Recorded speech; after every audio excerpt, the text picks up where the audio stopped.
Hello! Today I'm going to be doing the anti-TBR tag. I was tagged by the Roomies Digest a little while ago. I'm trying to get through my tags backlog. I felt like I needed to wait until I was feeling sassy enough to do this one. I'm not sure if we're there yet, but I'm getting a little help from my friend. It's a stout brewed with chocolate, vanilla, and milk sugar, which I love. I love a beer with lactose in it because I'm bougie like that. Anyways, let's actually talk about some books. So, question one is a popular book everyone loves that you have no interest in reading. Part of the reason why I sort of struggled coming up with some titles for this tag in general is I sort of felt like I could either go two directions. I could go with just like general genres that I generally feel sassy about in general, but that doesn't seem sort of fair. The answer to this could basically be any YA fantasy with like a strong romance forward plot. I don't feel those, but I think my real answer here is going to be A Little Life. I don't think everybody likes this book, but before I got on BookTube, I hadn't met anybody who didn't like it, or I shouldn't say like it, loved it. Everybody that I met who'd read it was like, oh my god, you have to read it. It's so eye-opening. It's so affecting. Meh, meh, meh, meh, meh. Anyways, I have no interest in this book. From a plot/trope perspective, slight spoilers, I think everybody knows this about this book. I really just don't like child abuse in books. It's just very hard for me to read about, and I feel like, yes, like 1 out of 10 books that has that as an element, I'll think like, oh, this is like actually really important and I'm glad that I read this. But I just really don't want to go through the other 9 before I find the 10th one. Like, it's just not worth it for me. I don't know why I find it so difficult to deal with in literature, but I do. So I'm never reading this. Never ever. Never ever ever. We are never ever getting back together. Okay, prompt number 2. Classic book that you don't have any interest in reading. And this is sort of thematically the same. Lolita. Hello. Not ever planning on reading that. I'm like even more against reading this because it's from the abuser's perspective. Like, I understand that literarily, this might be like an interesting thing to do and like, wow, how edgy, whatever. I don't need it. I don't need that in my life. I don't need it. Nabokov is like my brother's favorite author, and I'm sure I should go and like find another Nabokov book to read.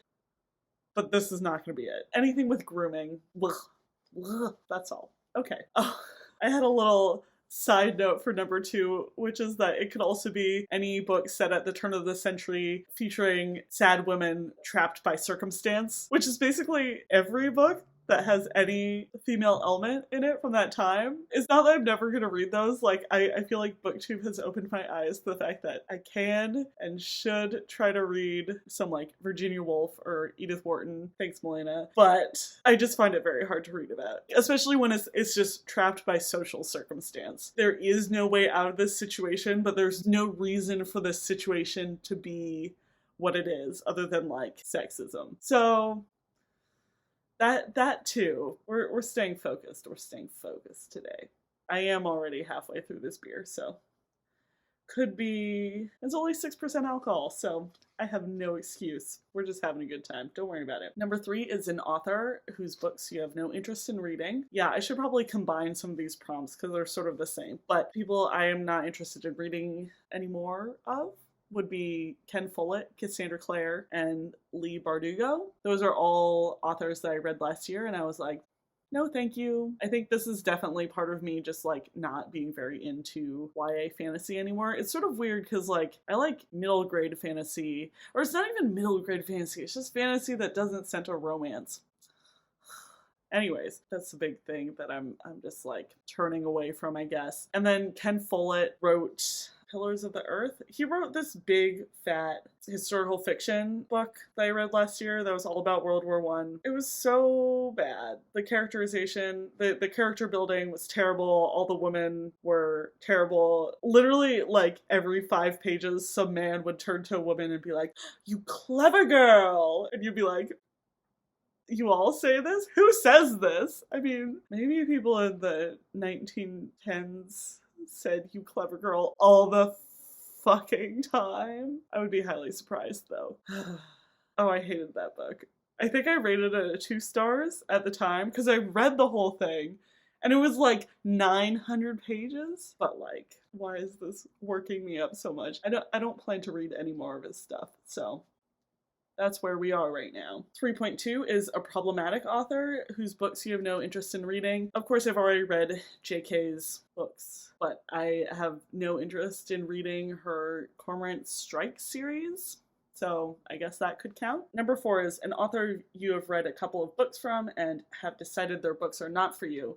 I already sort of did this one. I feel like I'm not really gonna write off an author unless I read some of their books, unless I know that they've done something super terrible. So anyways, Cassandra Clare, Ken Follett, Leigh Bardugo. It's okay. I'm just not a fan, and that's fine. Number 5 is a genre you have no interest in, or a genre you tried to get into and couldn't. And I feel like I don't necessarily write off any genres. I'm trying to get more into sci-fi, which is a genre I really don't read very much, but I'm looking to read more of, so I can't use that one. I think the genre that I'm most frequently disappointed by would be historical fiction. I've read some really great historical fiction, but I feel like there's this very specific genre of like World War II historical fiction where it's like, we're not gonna really try very hard to like make this work. We're just putting a romance over the backdrop of World War II, and that automatically raises the stakes and makes everything much more dramatic. I'm like, that's not my book. That very specific genre is not my book. I feel like I'm bashing romance a lot in this video, but like, romance itself as a genre, I don't mind. I like occasionally read romance as like escapism, and that's fine. But I feel like I just want it to be its own thing. I want to get it when I look for it and then not have it contaminating everything else.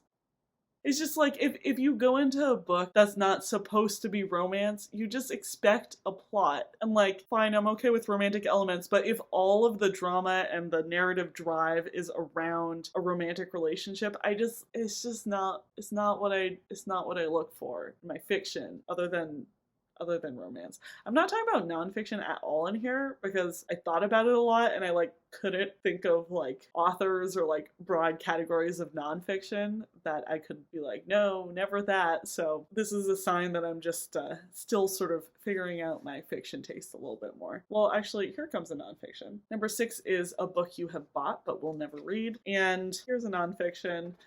Against Everything by Mark Grief. This is an essay collection and I was enthralled by the cover art. I was like, wow, so minimalist, so edgy. But I read the first essay and it was not good. I don't want to read anymore. But it's not that it's not good, it's just that it's not an essay style I'm interested in. If anybody wants this book, I'll send it to you. Just let me know. I'm like totally serious. I want to rehome this book. Okay, a series you have no interest in reading, or a series you started and will not be finishing. Red Rising. I just did the first book in that in January. I really didn't like it. I can only imagine it getting worse from here, pretty much. So that will not be something that I continue reading. If you want to see me sort of like say like, it was fine, but then also tear it apart, go watch my January wrap up. And 8 is a new release you have no interest in reading. I know there's a new book out in the A Court of Thorns and Roses series. Don't come here with that nonsense, please. I'll enjoy all of your content about whatever the I'll watch it. It'll be great. I'm not no. Out with a whimper. Okay, so that was my anti-TBR tag. What we've learned is that I should not be reading young adult fantasy, I should not be reading historical fiction, and I should not read stuff that has child abuse in it. I didn't look up to see who hasn't done this yet. Damn. Okay, well, if you have not done this tag, please do. It is fun to think about what you don't like sometimes. Anyways, thank you so much for watching, and I will talk to you next week. Bye. Hello. I am just filming a little bit of a postscript because if you haven't noticed, I've gone a little bit off schedule in terms of uploads. So I just wanted to apologize for that. But I'm just sort of like giving myself a little bit of a break until basically I finish my PhD. I mean, the next month or so is really crunch time for me, but I am defending in May, so I think things are going to be pretty gnarly until then. So I just wanted to like film a little thing to let you know that that is happening. I am still hoping to be around booktube. I feel like in the last week or two I've not done a great job of like keeping up with your videos, which is my number one priority when it comes to, you know, participating in this community. So yes, I just want to tack on a little bit of an apology here. But I'll still be around, and I'm hoping to, you know, still upload fairly regularly. I'm just like releasing myself from a really rigorous release schedule, I guess. Yes, so thanks for bearing with me, and I'll chat with you in the comments. Okay, bye!